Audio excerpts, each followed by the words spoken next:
네, 이제 6월이 다 지나가고 7월이 돌아왔습니다. 6월 한 달 동안은 정말 히딩크 감독이 이끈 국가대표 축구팀이 우리 국민, 전 국민을 너무나 기쁘게 해줬었죠. 자, 저희는요, 고 변호사와 함께 여러분께 주식에 대해서 여러 가지를 알려드려서 정말 2, 3년 후에는 저희 프로 때문에 수익이 났다 이런 소리를 듣고 여러분에게 기쁨을 주도록 항상 노력하겠습니다. 자, 고승득 변호사 나오셨습니다. 어서 오세요. 네, 안녕하셨습니까? 네, 안녕하세요. 네. 자, 일단은 지난주였죠. 이 네. 종합주가지수, 네. 그 월봉상 네. 종합주가지수가 이제 급등 종목이라면 네. 월봉상 12평을 지지받고 올라갈 것이다 말씀하셨는데 네. 사실은 반신했거든요. 네. 근데 6월 달에 일단은 12평을 지지를 했어요. 네네. 예. 사실 제가, 그 종합주가지수가 이제 800 위에 있을 때, 네. 그때 이제 5일선이, 아니, 월봉에서 5일평선이 깨졌었거든요. 예. 근데 다 800이 지지선이다, 760이 풀베팅 찬스다 말씀하셨을 네. 때, 그렇죠. 저는 제가 일간지에 인터뷰를 하면서 월봉상으로 볼 때 12평선이 지지선이 될 가능성이 크다. 그래가지고 제가 글도 올리고 네. 했었는데 네. 그 수치가 720이고 예. 근데 나중에 보니까 그 12평선 수치가 그때 방송에서도 이야기했지만 720보다 조금 낮았어요. 예, 계속 이렇게 내려오더라고요. 예. 그게 깨지고 나서 그 다음부터 이제 오르는 거잖아요. 네. 그래서 역시 그 차트만 보는 게 참 무섭다. 그러니까 제가 어떤 신문이라든가 방송을 열심히 보는 편은 아니거든요. 네. 그렇지만 그 차트 자체에 비밀이 숨어 있다 이렇게 저는 이제 믿습니다. 네. 근데 지금까지 보면요. 네. 우리나라 시장을 좀 네. 짓누르는 큰 악재 중에 하나가 미국 시장이거든요. 네네. 근데 나스닥이나 다우도 네. 저희가 그래프를 통해서 분석을 할 수 있는 거죠. 그렇습니다. 예, 한번 좀 봤으면 좋겠어요. 도대체 나스닥은 바닥이 잡혔는지. 사실 좀 다음 보여주시죠. 시간에 제가 말씀드릴 주제이기도 했는데 네. 일단은 말씀 나왔으니까 사실 궁금하네 많은 분들이. 그렇죠. 제가 한번 보여드릴게요. 제가 어떤 차트를 보라 하는 것은 제가 다음 시간에 말씀드리고 네. 일단 차트를 한번 제가 띄워서 이제 보여드릴 텐데요. 네. 제가 이제 보여드리는 게 나스닥의 일봉 차트입니다. 네. 이게 지금 이제 나스닥이 지금 변수가 3으로 돼 있죠. 3으로 예. 돼 있는데 이 10이라고 하는 이게 그 네. 11선이에요. 예. 11선. 예. 그 다음에 나스닥 지수의 두 번째 게 21선이고요. 네. 그 다음에 맨 바깥에 있는 게 그 31선이거든요. 네. 제가 이제 편의상 그렇게 했습니다. 네. 근데 이걸 보시면은 이제 재밌는 모습이 금방 눈에 띄죠. 11선이 쌍봉의 모습을 하고 있죠. 그러네요. 11선이 여기서 이제 저점이 한 번 생겼는데, 네. 그 다음에 저점이 낮아지고, 다시 반등했지만, 고점이 낮아졌죠. 네. 그러니까 이것은 그 하락 N자라고 그랬나요? 예, 하락 쌍봉. N자. 예. 그러니까 5일선보다도 11선 파동이 더 크죠. 네. 그렇기 때문에 11선의 쌍봉이 나오니까 거의 한 2달간 빠지죠.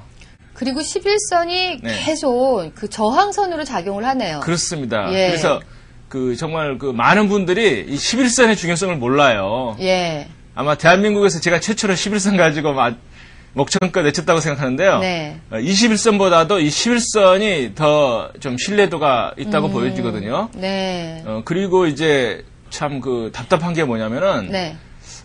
한번 나스닥의 이제 장기 추세를 보고 싶으면은, 네. 사실 월봉을 봐야 되잖아요. 예, 예. 월봉상으로도 어떻습니까? 월봉의 기본 파동이 지금 2000년도부터 계속 내려가고 있습니다. 네. 저점, 고점, 낮아졌죠. 네. 그 다음 저점이 낮아졌는데 고점이 어때요? 못 벗겼죠.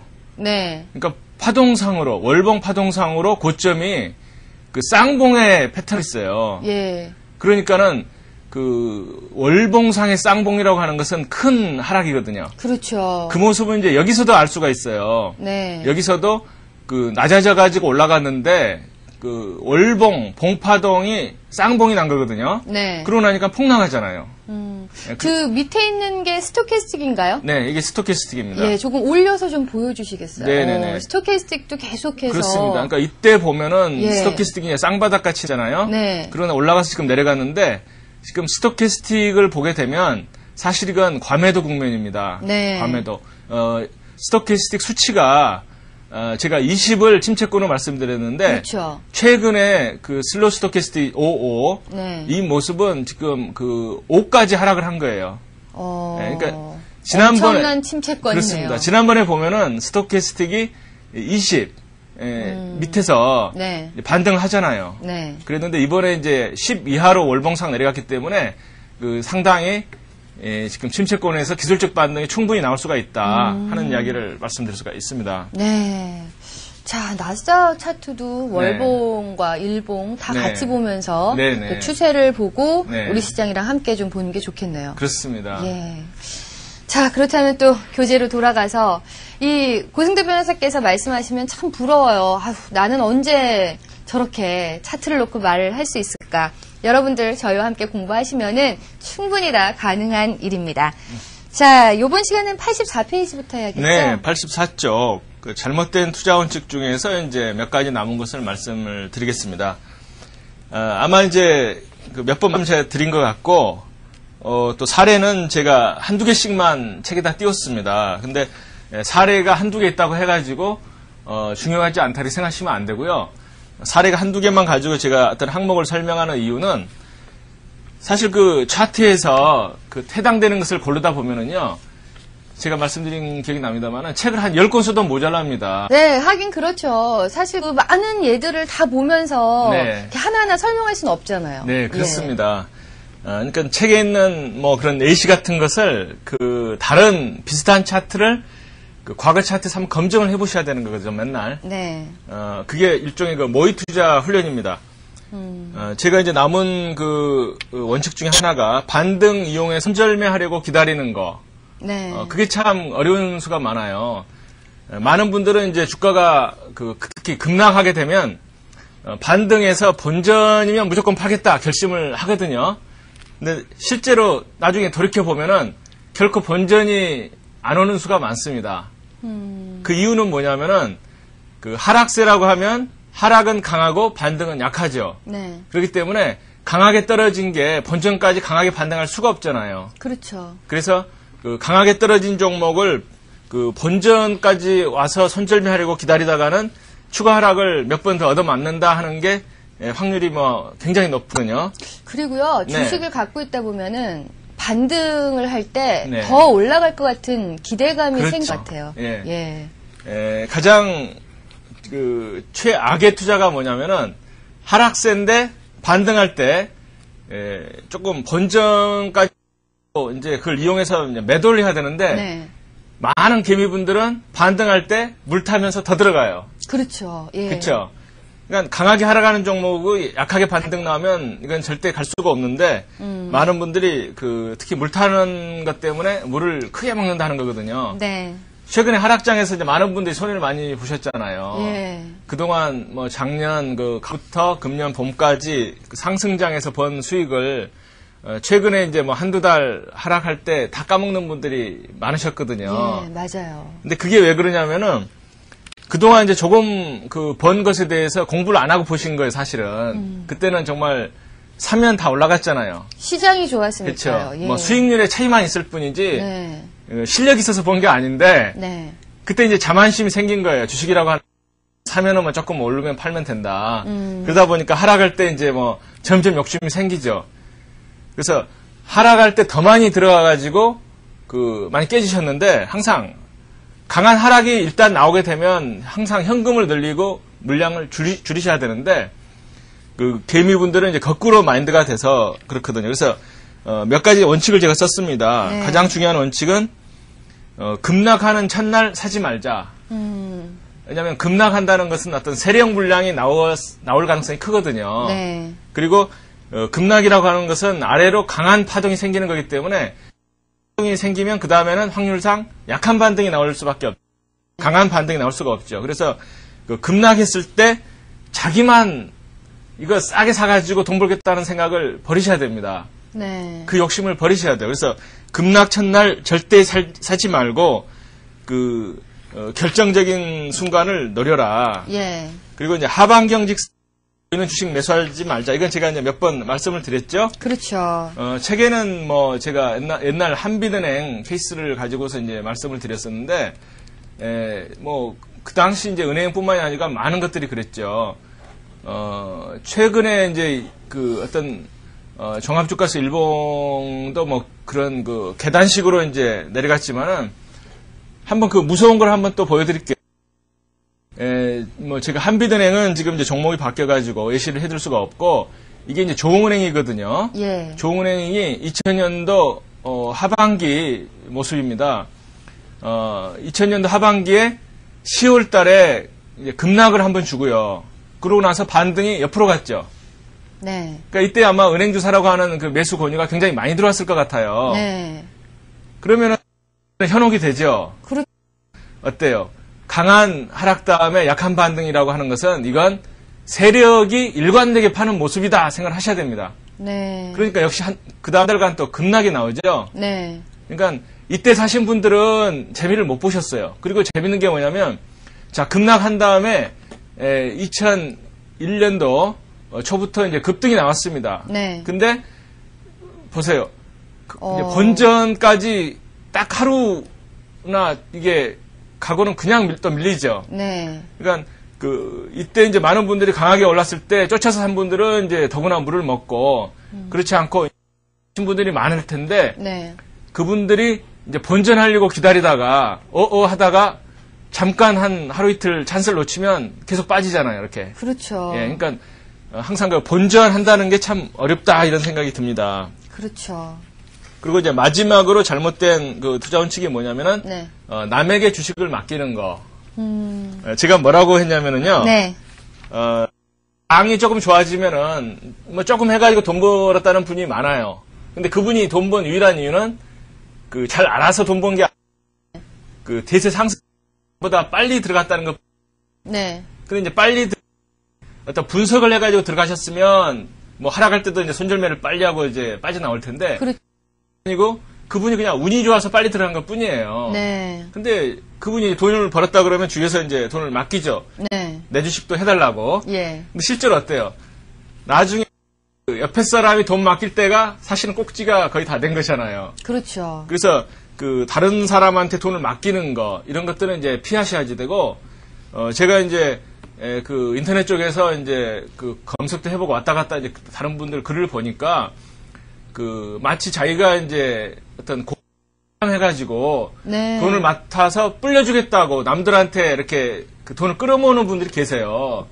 예. 그래서 개미분들이 이제 손실을 입은 분들이 그런 분들한테 돈을 맡기는데 나중에 한두 달 뒤에 보면은 다 까먹어 버립니다. 적으로는 어떤가요? 불법 아닌가요? 제가 볼 때는 약간 정말 사기성이에요. 예. 사기성. 예.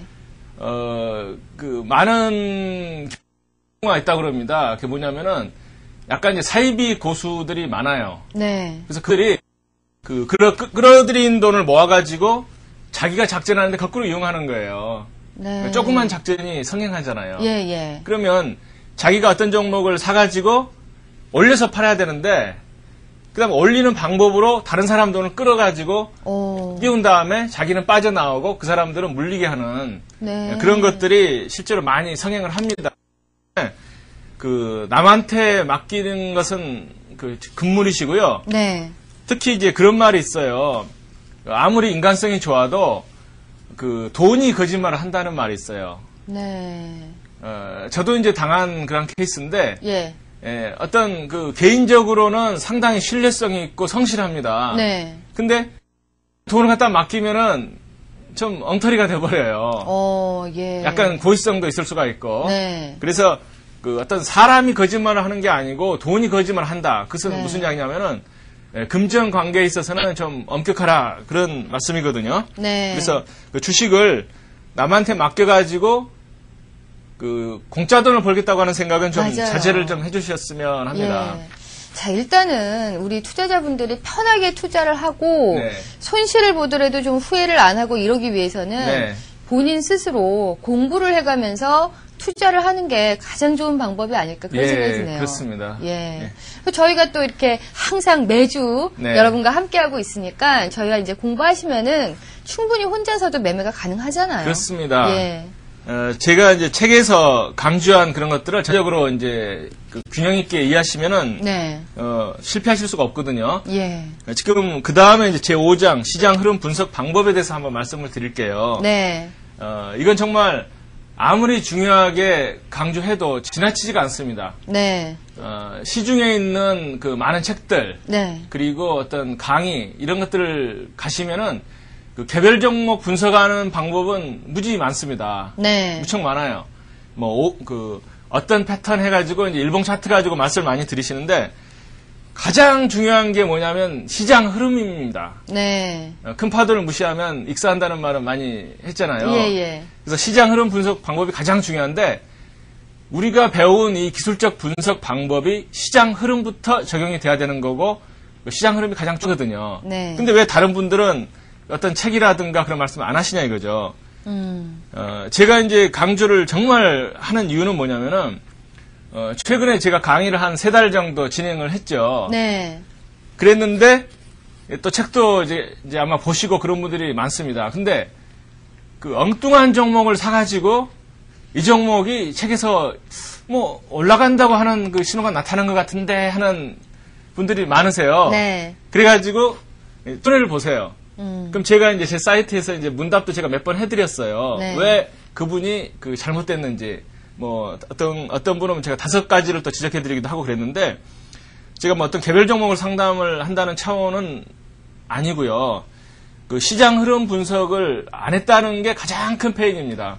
네. 제가 생각할 때는 가장 중요한 그 투자 원칙은 뭐냐면은 시장 흐름을 보고 시장보다 강하게 움직이는 거 또는 시장을 선도하는 종목을 쫓아가라는 게 그 개미들의 가장 바람직한 투자 원칙이거든요. 네. 근데 시장 흐름을 무시하고 개별 종목에 조금 뭐 장난치는 거 그것도 참 안타까운 경우가 많았어요. 네. 제가 한번 예시를 한번 해드릴게요. 지금 시장은 어떻게 흘러갔었냐면은 시장이 이를테면 이렇게 흘러갑니다. 이게 시장이에요. 네. 근데 개별 종목이 이렇게 흘러가요. 네. 이게 이제 어떤 개별 종목이라고 제가 쓰겠습니다. 네. 이게 시장과 이렇게 시장이 이렇게 흘러갈 때 이게 5일선이 가령 쌍봉이다. 네. 그럼 여기서 이제 음봉들이 나오면서 하락하게 되죠. 그렇죠. 그러면서 이제 하락 추세로 이렇게 가죠. 네. 그러면 강한 하락 다음에 약한 반등이니까는 약한 반등은 별 의미가 없다고 그냥 말씀드렸거든요. 네. 근데 이제 어떤 개별 종목은 이렇게 갑니다. 급락을 했는데 반등을 줘야 될 시점에서 반등도 주지 못하고 밀리잖아요.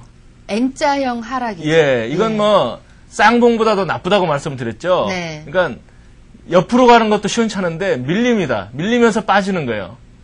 근데 많은 분들이 바닥주라든가 급락주를 좋아하기 때문에 여기서 스토캐스틱이 뭐 쌍바닥이 약하게 나온 거 이게 이제 스토캐스틱입니다. 스토캐스틱의 53 네. 그 1차 쌍바닥이 약하게 이렇게 나와요. 예.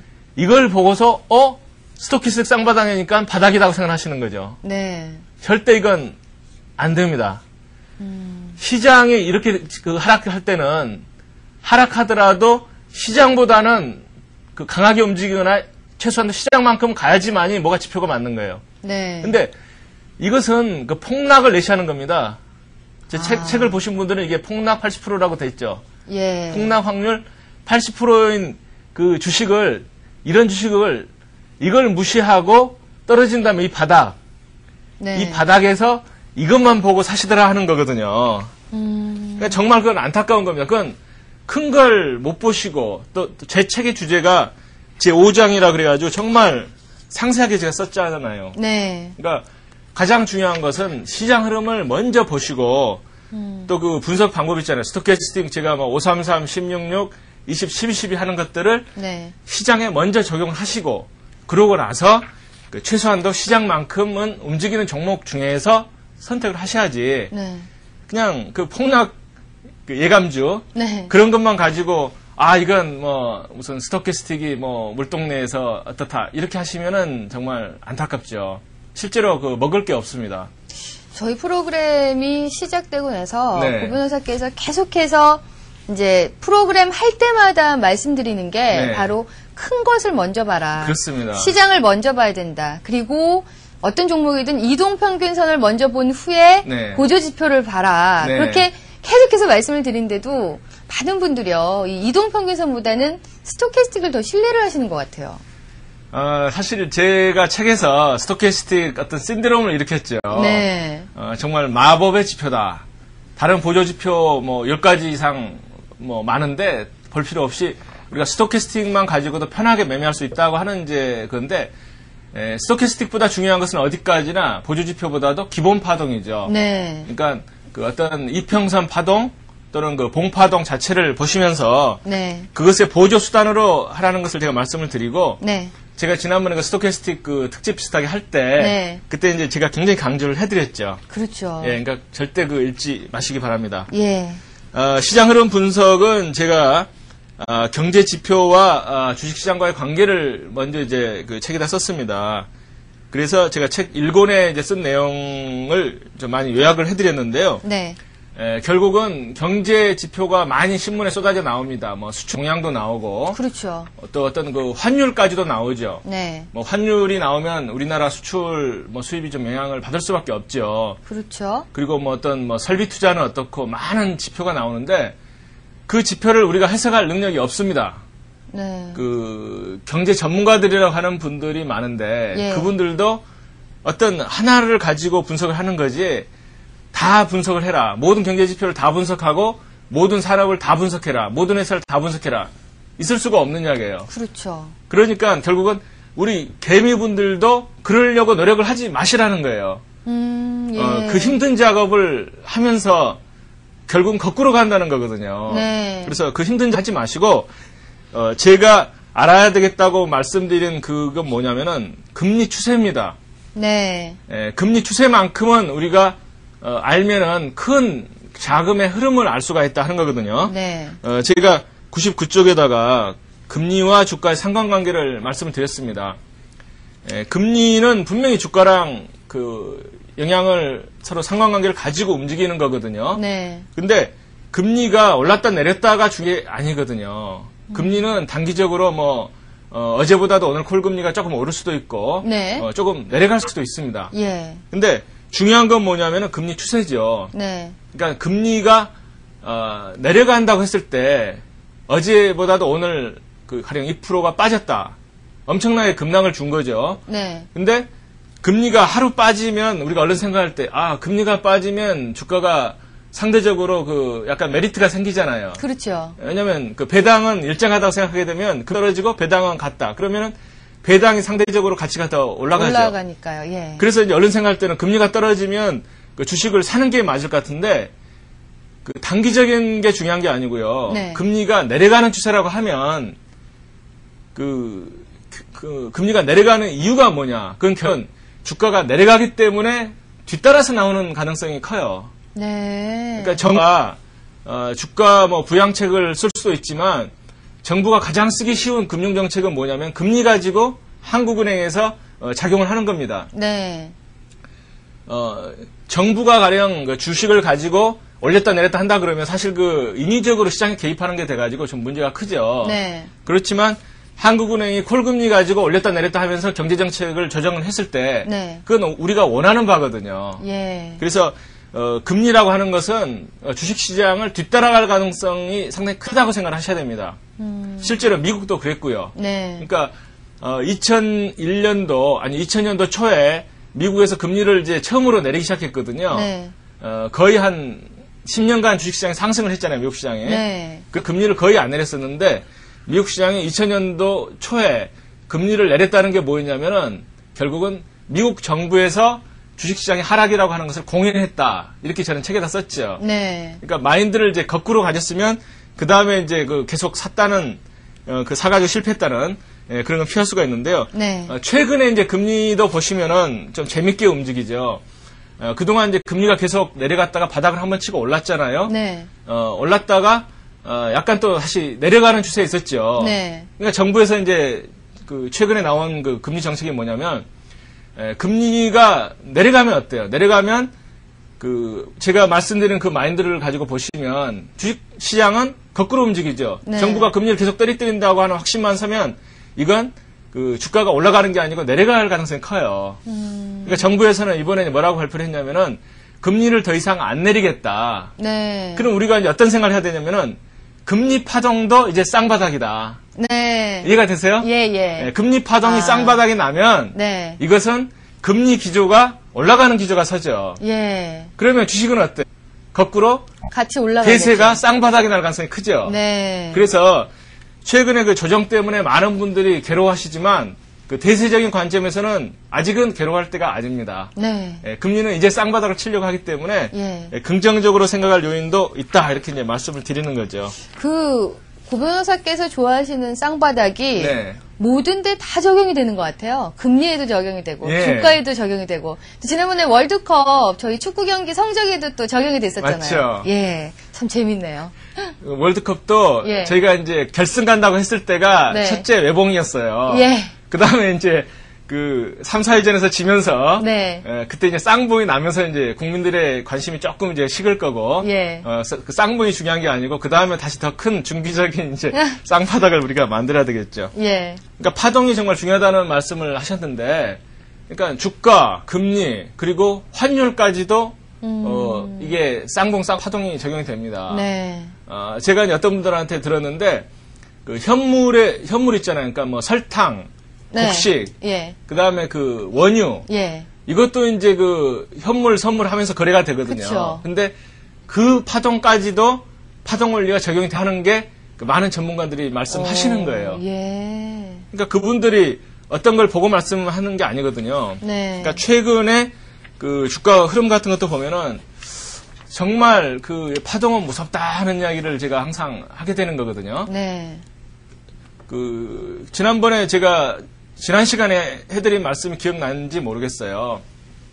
이번 주가가 바닥이냐 아니냐 가지고 이제 많이 논란이 있었는데 네. 제가 이제 그 월봉 12평상으로는 이제 반등 시점이라 말씀을 드리고 네. 그러면 그때 이제 어떻게 주가가 움직이느냐가 시나리오가 파동상으로 두 가지가 있다. 네. 지금까지는 강한 하락, 약한 반등하면서 지금 이제 몇 번 내려갔잖아요. 네. 크게 보면 그랬을 때 지금 그 최근에 나오는 그 반등의 폭은 상당히 강했어요. 네. 그러면 파가 바뀐다. 뭐 네. 사랑은 몇 박자라고 하는 이야기도 있지만 예. 그 주가는 올라가려면 어때요? 강한 상승 다음에 올라가고 약한 조정이 조정. 나와야 되죠. 예. 그래서 지금 외바닥에서 강한 그 상승이 나왔기 때문에 이것은 바뀐다는 이제 첫 번째 신호입니다. 네. 그러니까 이제 이를테면은 그 도로또에서 신곡으로 바뀌는 거예요, 박자가. 예. 그래서 강한 상승이 나왔다 하면 네. 우리가 관심 대상은 그 다음 모습이죠. 네. 그러니까 강한 상승 다음에 약한 조정이 조정. 우리가 원하는 그런 조정이죠. 그러니까 약한 조정이 나오면 그때 가령 5일선이 쌍바닥을 치면서 다시 이제 강한 상승 나올 가능성이 더 크다. 예. 그래서 지금 박자는 굉장히 괜찮습니다. 네. 네. 일단은 이전까지 하락 박자에서 네. 이제 상승을 위한 박자로 준비가 되어 가고 있네요. 네네, 그렇습니다. 예. 네네네. 참 다행이네요. 네.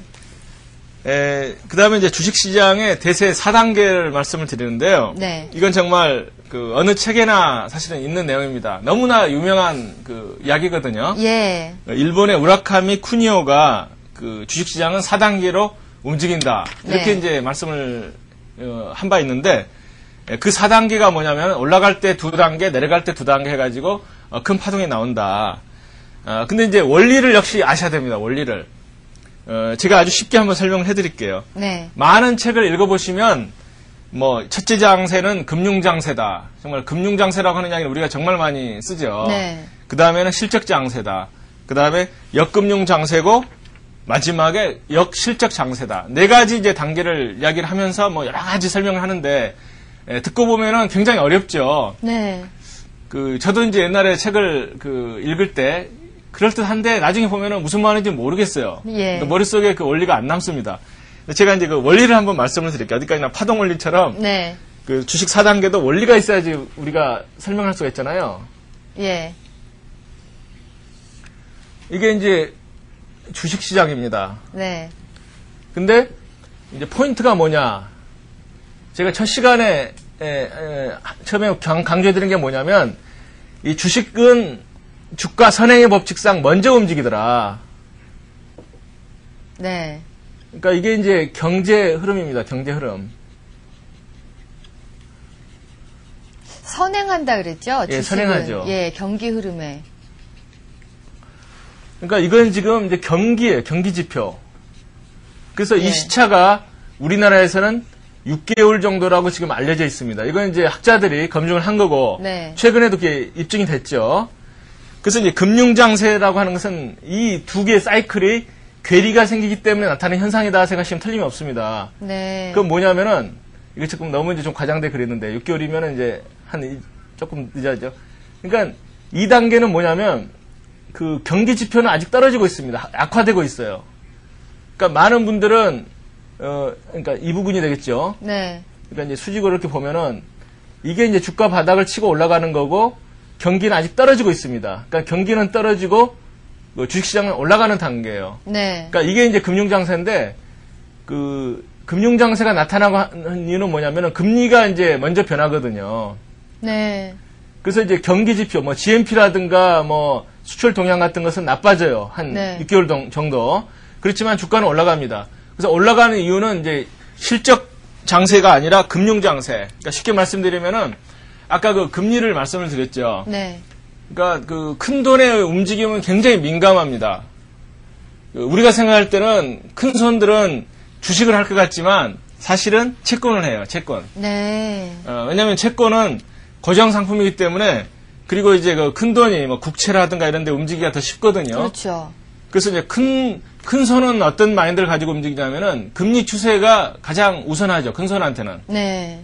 뭐 기관들, 엄청난 돈들, 몇 조 원, 수조 원 이런 돈들은 금리가 우선하는데 그 경기는 아직 좋아지지 않고 나빠지는 그 와중에도 금리 추세가 상승 전환이 됐다. 금리가 네. 바닥을 쳤다 하는 확신만 들면 사실 금리가 내려가는 동안에는 주식에 그 돈을 실는 게 이제 손해인데 네. 금리가 그 바닥을 치고 올라가게 되면 그때 주식으로 돈이 가는 거예요. 네. 제가 좀 설명이 좀 부족하지만 책에 정말 상세하게 돼 있죠. 예. 그래서 그때는 경기가 분명히 나빠지는데도 불구하고 금리 추세가 바뀌기 때문에 돈은 주식시장으로 몰려가는 거죠. 그래서 이제 개미분들이 그때 참 재미를 못 봐요. 왜 그러냐면은 우리 개미분들이 느끼는 것은 맨날 신문을 보면 아직도 수출은 둔화되고 있고 그렇죠. 뭐 GNP는 떨어지고 있고 그런데 주식시장 올라가니까 한 6개월 동안은 하다가 못 사죠. 그래서 그게 이제 금융장세입니다. 네. 그 다음에 이제 경기는 6개월 정도 후행하기 때문에 주식시장이 한 6개월 정도 올라간 다음에 이제 그 경기가 좋아진다고 하는 이제 기사가 계속 신문에 나오죠. 네. 그래서 그 다음에는 실제로 경기가 좋아지기 때문에 주가가 올라가는 겁니다. 네. 그게 이제 실적 장세거든요. 예. 제가 생각할 때는 정말 우리나라에서도 실적장세는 곧 임박하지 않았나 하는 생각이 듭니다. 네. 최근에 조정 끝나고 예. 제대로 사이클이 올라가면 그 다음에는 이제 실적 장세라고 봐야 되겠죠. 네. 근데 이제 주의하실 점이 뭐냐면은 실적 장세에서 개미들이 또 수익을 잘 못 내게 돼요. 그 이유가 뭐냐? 네. 신문에 맨날 실적 좋다고 뭐 기사가 나오니까 예. 그거 쫓아다니다가 결국은 버는 게 없는 거예요. 예. 그러니까 실적 장세에서는 모든 종목들이 이제 상승 흐름을 타고 실적이 좋아지기 때문에 네. 실적이 나오면 그게 단기적인 꼭지일 가능성이 커요. 네. 그러니까 개미들은 신문 보고 이 종목이 좋다고 사면 또 눌리고 그러면 이제 며칠 하면 이제 KO 펀치 맞고 아우 참 운 없다 또 팔고 또 신문에 난 것도 쫓아가면 또 단기 꼭지. 예. 그래서 이제 실적 장세가 사실은 우리가 엘리어트 파동에서도 보면 상승 1파, 2파, 3파, 4파, 5파로 가잖아요. 네. 근데 이제 3파가 가장 강하고 길다고 했는데 그게 이제 우라카미 쿠니오의 4단계로 보면 상승의 3파 그러니까 이제 고점으로 치면 두 번째 치고 올라갈 때 예. 그때가 이제 가장 강한데 그게 우라카미 쿠니오 4단계로는 보면 실장세입니다. 네. 그러니까 실적 장세에서는 정말 그래프를 보고서 강한 종목을 가지고 기다리면은 운 좋으면 1년 못 가도 한 8개월 가는데 그 실적 장세에서 개미들이 실적만 쫓아다니기 때문에 실제로는 계속 단기적으로 뒷북만 치고 다닌다 이거죠. 그래서 네. 그 말씀 드리는 이유도 지난 시간에 한 걸 한번 그 기억을 한번 하십시오. 네. 그 실적 호전 뉴스 정말 우리가 쫓아가면 안 된다 이걸 말씀드리고요. 네. 오히려 실적 장세 같으면 이미 우량주들은 호재들이 다 숨어 있죠. 그렇죠. 그러니까 나쁘다고 하는 종목이 아닌 이상은 분명히 그 차트를 보고 샀을 때 그 실적 좋다는 호재가 나오면서 세력이 그 마케팅을 대신 해줄 겁니다. 네. 그러니까 그때 같이 파시면 되는 거예요. 네. 일단은 뭐 신문 기사에 나오는 실적에 현혹되기보다는 네. 그래 보고 냉정하게 판단을 한 후에 오히려 그 재료를 단기적인 고점으로 생각을 한 게 좋다. 예, 이런 그렇습니다. 말씀이시고요. 예. 예, 그리고 이제 4단계 중에서 3단계가 이제 역금융 장세잖아요. 네. 역금융 장세가 나오는 것은 뭐냐면은 주가는 역시 그 경기보다 선행하기 때문에 경기가 고점을 치기 6개월 전에 그 주식시장은 그 꼭지를 칩니다. 네. 그게 정말 그 우리나라에서 항상 되풀이되는 현상이거든요. 그때 개미들은 또 손해를 봐요. 네. 왜 그러냐면 큰 손들은 그 채권 쪽으로 이제 돈이 가버리죠. 예. 그러니까 돈이 빠져나가기 때문에 그 주식시장은 하락을 시작합니다. 근데 신문에서는 경기는 계속 호전이 되죠. 몇 개월 네. 동안.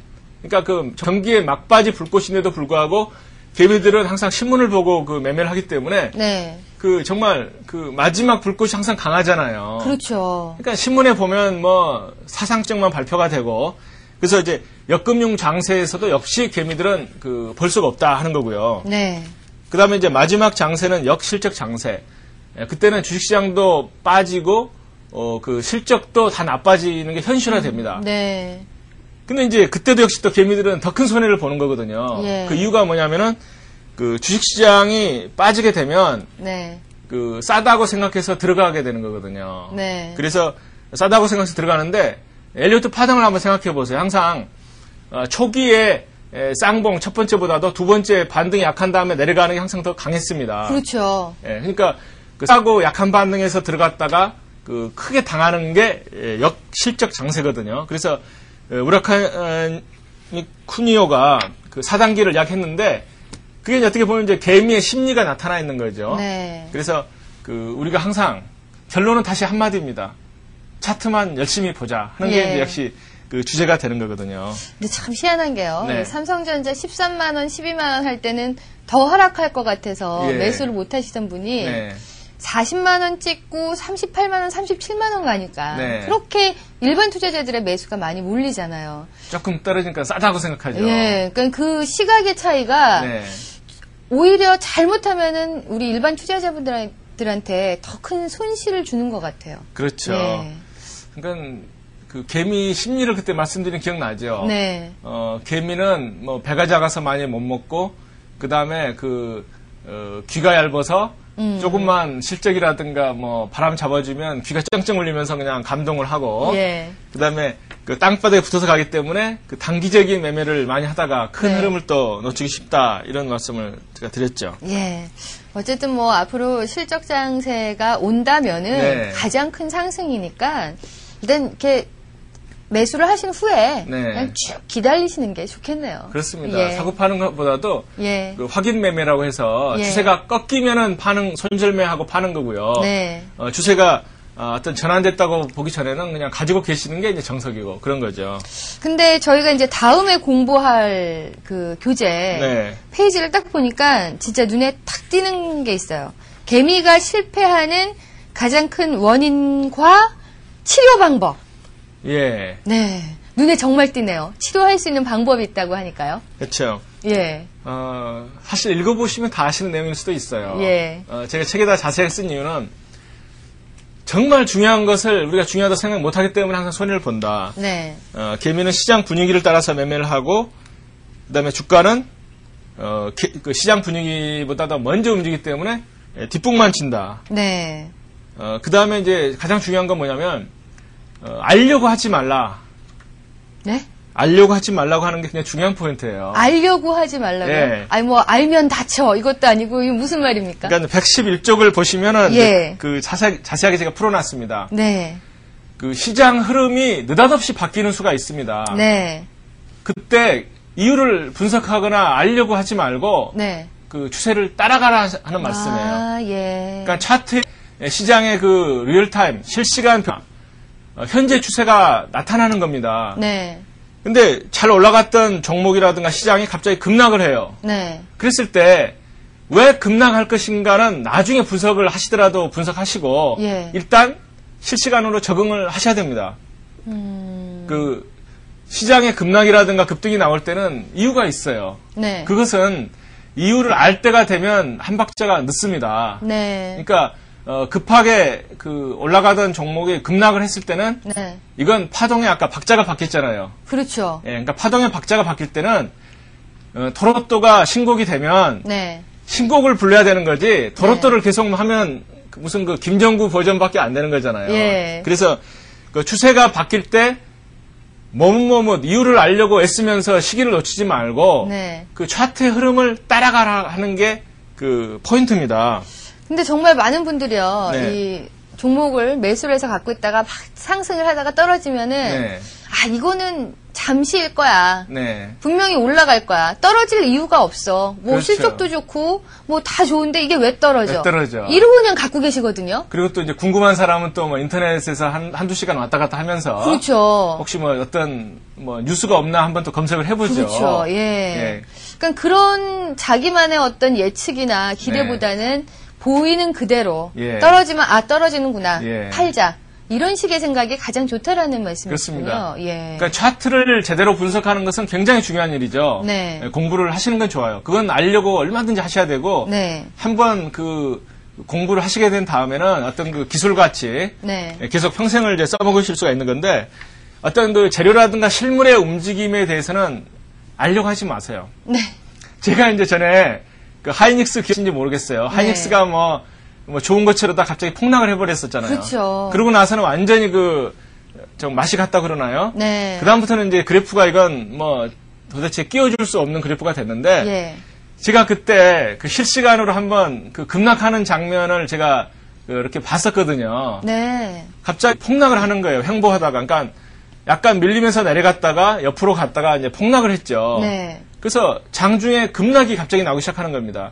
그리고 그 하이닉스 때문에 주식시장도 급락이 나왔고요. 네. 근데 저는 그때 하이닉스가 나쁜 줄은 알았지만 하이닉스 때문에 지금 이 시간에 급락하고 있다는 것은 몰랐죠. 예. 그렇지만 그걸 따라가니까 손실이 없는 거죠. 그렇죠. 네. 예. 그래서 알려고 하지 말라. 역시 네. 그 다음날 신문에 이제 나오는 거예요. 하이닉스 때문에 그 내려갔다. 네. 그러니까 설명은 나중에 나옵니다.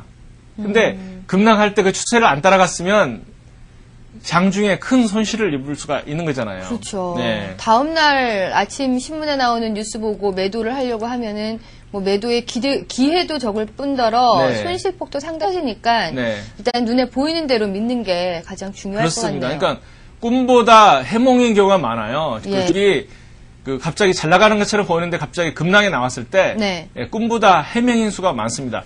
하이닉스를 한번 보여드릴게요. 예, 하이닉스 그래프 한번 봤으면 좋겠네요. 하이닉스 지금도 또 미련 가시는 분들이 많으실 텐데. 예, 그렇죠. 예. 하이닉스를 보면은 정말 세력이 계속 붙어서 장난을 치죠. 네. 이 모습이 어떻습니까? 아, 저희가 항상 얘기하는 하락 N자형이네요. 밀리는 N자죠, 더구나. 예.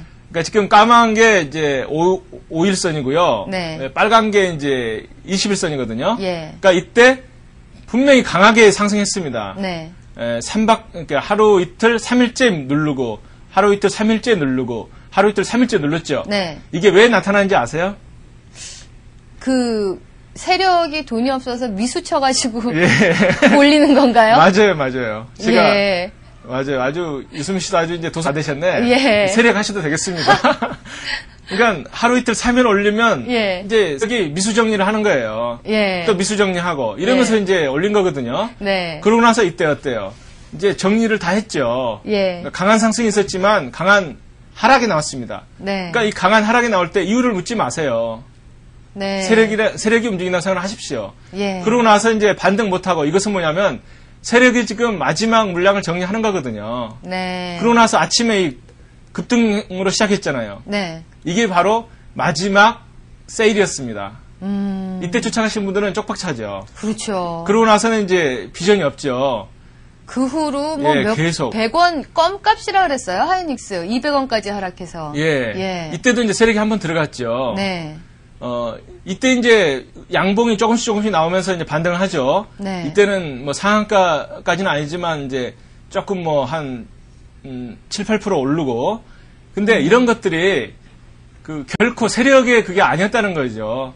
이런 약한 반등들이. 그래서 그렇죠. 그러니까 우리가 차트를 보실 때 강한 하락 다음에 나오는 약한 반등. 네. 이런 것들은 그 개미들의 그때 기억나세요? 개미들의 그 싸다고 생각하는 이심전심 물타기 물량이지 네. 결코 세력이 물량을 잡아주는 게 아니다 생각하시면 됩니다. 네. 최근에 이제 하이닉스 보면 세력이 또 한번 들어왔죠. 예. 이게 이제 세력이 쭉 하다가 상한가를 한번 쳐준 거고요. 네. 상한가 한 두 방, 세 방, 네 방 쳤죠. 네.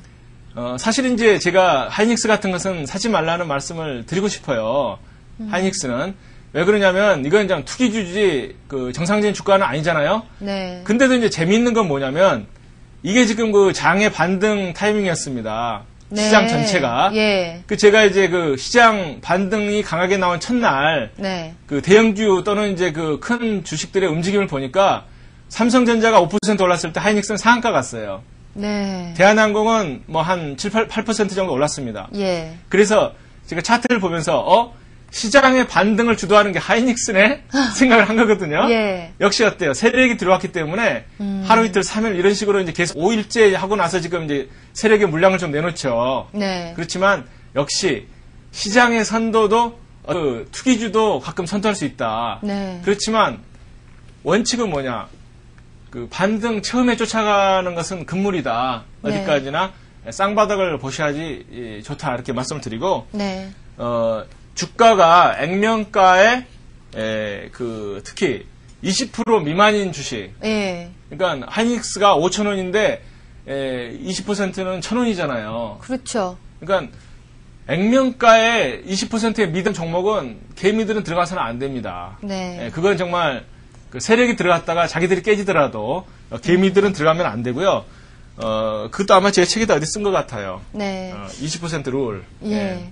그 하이닉스 뭐 갖고 계시거나 아니면 하이닉스에 대해서 애착을 가진 일반 투자자분들, 네. 소액 투자자분들이 많으신데요. 저희가 뭐 하이닉스 회사 자체에 대해서 뭐 나쁘다 좋다라는 얘기가 아니라 네. 차트 모양을 봤을 때 분명히 일반 투자자들이 섭불리 들어갔을 때 손실 볼 확률이 많다라는 거니까요. 네. 좀 오해는 하지 말으셨으면 좋겠네요. 예, 그렇습니다. 네. 그 다음에 이제 112쪽에 네. 제가 실전 화면을 띄워놨습니다. 실전 화면. 예. 많은 분들이 그 실전 화면, 그러니까 HTS 제가 지금 한번 설명드린 기억이 납니다. 네. 시장 흐름을 가장 우선하라 하는 게 이제 가장 좋은 투자 원칙이거든요. 네. 그걸 확실하게 우리가 실전에서 적용하는 방법은 뭐냐면 그 HTS 화면을 우리가 보실 때 네. 개별 종목만 가지고 절대 보지 마십시오. 그러니까 네. 화면 한쪽에 반드시 그 종합주가지수 1봉하고 그리고 네. 종합주가지수 30분봉은 적어도 있어야 됩니다. 네. 조금 더 이제 발빠른 분들은 그 종합주가지수의 5분봉도 꼭 같이 넣고 보십시오. 네. 그래서 종합주가지수 30분봉에서 쌍이 나왔다고 하게 되면 네. 그렇게 되면 시장의 큰 흐름이 꺾인다는 걸 의미하잖아요. 그렇죠.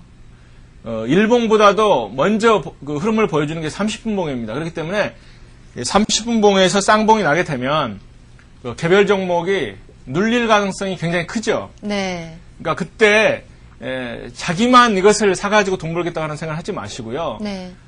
시장은 급락할 때 그 시장 흐름을 이제 촉에 따라가는 게 굉장히 좋은데 네. 많은 분들은 거꾸로 생각하세요. 시장 흐름은 강하게 꺾이는데 개별 종목은 어떤 경우는 한 2, 3% 오르는 수가 있어요.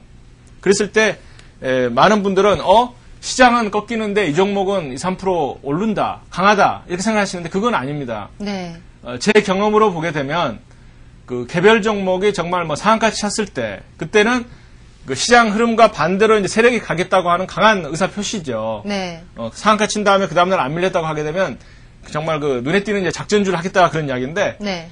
시장은 강하게 빠지는데 개별 종목이 2, 3% 올랐다 하게 네. 되면 그건 그 세력도 물량을 정리해야 되잖아요. 네, 시장이 그렇죠. 그렇죠. 빠지니까. 그러니까 실제로 세력일수록 그 시장 흐름에 민감합니다. 네. 자기들은 물량이 크기 때문에 팔 수가 없어요. 예. 그래서 이제 제 결로 보면 시장이 급락이 나오는데도 불구하고 개별 종목은 한 1%, 2% 그 양봉을 만들면서 지지하는 듯한 모습을 보여줄 때 네. 그게 세력이 장난으로 마지막 파는 그 상황일 가능성이 굉장히 컸습니다. 사실은 그런 모습 보면은 일반 네. 투자자분들이 아, 이게 시장이 하락을 하는데 이 종목은 이렇게 견조하면 네. 내가 시장 하락할 때 이 종목에 들어가면 수익이 날 수 있겠다. 이런 그렇게 생각을 생각하죠. 많이 하시거든요. 그렇습니다. 사실은 그런 일반 투자자분들한테 세력이 물량을 떠 넘기는 거네요. 그렇습니다. 예. 정말 안타까운 게 뭐냐면 네. 그 시장 흐름 제가 시장 흐름 계속 외치고 있잖아요. 예. 시장이 강하게 꺾일 때는 그 개별 종목을 매수하실 생각을 안 하시는 게 좋습니다. 네. 근데 이제 많은 분들은 항상 뭔가를 사가지고 이익을 남겨야 된다는 생각을 하세요. 그렇죠. 그러다 보니까 시장이 하락했을 때 조금 반등하는 종목들이 눈에 띄잖아요. 네. 그 종목을 노리시는데 절대 그러시면 안 된다는 말씀이죠. 예. 사실 세력들도 시장이 하락을 하는데 상한가로 어떤 종목을 올리다 보면 눈에 띄니까 네. 오히려 더 안 그럴 것 같네요. 예. 그렇습니다. 작전주일수록. 예. 그런 생각이 실제로 드네요. 제가 그때 어떤 정말 큰 손을 만나서 네. 이야기를 들었었어요. 손이 얼마나 크든가요? 분명히 손가락은 네. 5개 있는데요. 네. 그러니까 몇백억을 굴리는 큰 손이었습니다. 네. 근데 그분이 하시는 말씀이 자기가 이제 어떤 작전을 하기도 하고 작전을 쫓아가기도 하죠. 네. 몇백억이 있으면. 아, 그렇죠. 예, 근데 그분의 원칙이 역시 시장 흐름이었다는 겁니다. 가장 중요한 게. 네. 그게 뭐냐면은 작전주가 상한가 치고 올라갔을 때 네. 시장이 그 상한가 간 다음에 어떻게 변하느냐가 굉장히 중요하다는 거예요. 예. 그러니까 작전주가 상한가를 갔는데 시장이 올라갔죠. 네. 또는 5% 이상 밀리지만 않으면 세력은 그걸 끌고 갈 가능 커요. 네. 근데 세력이 상한가를 만들었는데 시장이 5% 이상 빠져버리면 네. 그 예상치 못한 물량들이 쏟아지는 거예요. 그렇죠. 예, 그렇죠. 그래서 예. 그 세력 자신들도 상한가 들어간 다음에 시장이 5% 이상 하락하게 되면 네. 그 이 상한가가 깨진다. 네. 그러니까 자기가 팔아서 깨질 수도 있고 그 예상치 못한 물량들이 나와서 깨질 수도 있잖아요. 그래서 예. 그 세력조차도 그 작전주 했을 때 5% 룰을 적용하더라. 제가 어디선가 이제 설명을 해드릴 텐데 예. 손절매 중에서 이제 그 중에 하나가 올라가던 종목이 그 고점에서 5%가 밀리면 네. 일단 추세는 깨질 가능성이 확률상 높다. 예. 그건 제가 이제 어떤 파동 관점이 아니고 그건 주먹 구구식 관점이라고 말씀을 드릴 수가 있어요. 네. 근데 5%라는 게 상당히 중요하다는 것을 우리가 생각을 하셔야 됩니다. 네.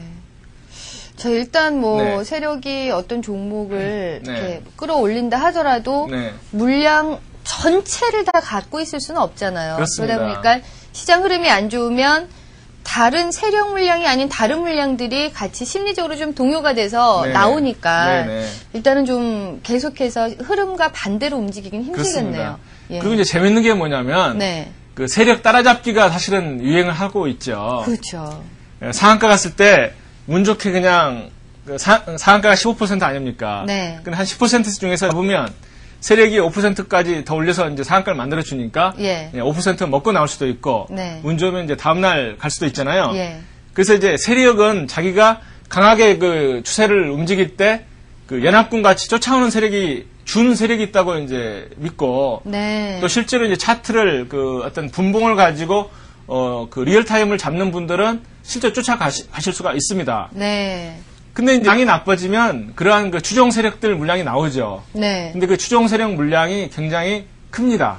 예. 그러니까 세력이 잡는 물량이 있다고 했을 때 네. 그 추종 세력들이 또 쫓아가면서 같이 사주는 물량이 그 정도 나오는 거예요. 네. 그렇기 때문에 시장이 꺾일 때 세력은 그 물량을 걱정을 해가지고 그 자기들도 위험 관리를 한다 이렇게 이제 아시면 되겠습니다. 네. 자, 그리고 114페이지에 보면 네. 냉정하게 차트를 보자.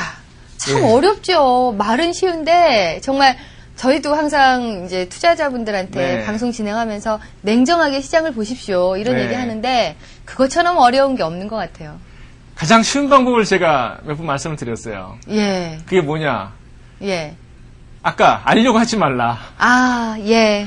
그게 정말 그 중요하고도 시간도 낭비 안 하는 거거든요. 네. 그러니까 이제 모르는 게 약이다 하는 게 여기서 나오는 거예요. 주식에서. 네. 모르는 게 약이다. 네. 쉽게 말씀드리면은 뭐 정보라든가 이런 것들은 우리가 배제를 하고 네. 차트만 열심히 보자 하는 걸로 네. 이제 오늘 그 주제를 좀 말씀드릴 수가 있겠습니다. 네. 알겠습니다. 자, 오늘도 참 여러분께 좋은 말씀 많이 해주셨죠? 자, 고승덕 변호사 감사합니다. 자, 모르는 게 약이다라는 얘기도 있고요. 아는 것이 힘이다라는 얘기가 있습니다. 모르는 게 약이다. 시장이 떨어지면 왜 떨어졌는가라고 알기보다는 있는 그대로 받아들이는 게 좋을 것 같고요. 아는 것이 힘이다. 시장의 움직임, 기술적 분석들 공부를 해보시는 것도 다 여러분에게 도움이 될 것 같습니다. 자, 오늘 저희와 함께 해주신 여러분 감사드리고요. 다음 시간에 더 알찬 내용 가지고 다시 찾아뵙겠습니다. 감사합니다.